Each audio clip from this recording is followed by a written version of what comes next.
আমাদের সময় আজানের সময় হয়েছে, আরেকদিন যদি সময় দেন, সুযোগ দেন, বারে বারে চরমনায় যাওয়ার জন্য আমাকে আহ্বান করছে, অনুরোধ করছে, আমি যাই না।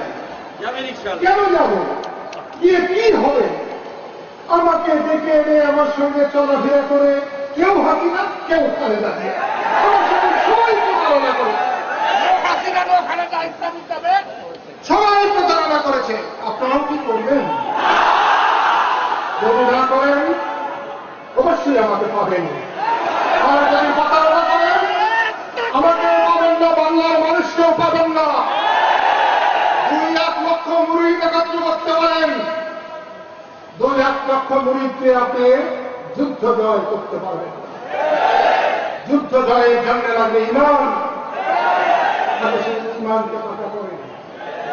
গত 26শে মার্চ আপনাদের এক সমাবেশে এসেছিলাম, সেখানে আমি বলেছিলাম যে জাতীয়তাবাদী মুক্তিযোদ্ধা, আওয়ামী মুক্তিযোদ্ধার খেলায় বাসিনা, আবার আছে ইসলামী মুক্তিযোদ্ধা পেলাম, এ দিয়ে কোনো কাজ হবে? আপনাদেরকে ইসলামী আন্দোলনের সদস্যই হতে হবে, তাহলেই আপনারা ইসলামী আন্দোলনের সদস্য হন। আপনারা পাখায় ভোট দেন, আমার গামছা তো আছে, অনেকের মাথায় ছায়ার জন্য দেখছি, গামছা মাথায় বেঁধে কাজ করুন। আপনাদের যদি যখন গরম লাগবে সারা বাংলাদেশকে বাতাস দিয়ে চিন্তা করুন। আমি আপনাদেরকে দোয়া করতে এসেছি, আশীর্বাদ করতে এসেছি আজকে। আমি জানি আপনারা জয়ী হবে যদি আপনাদের ইমান থাকে।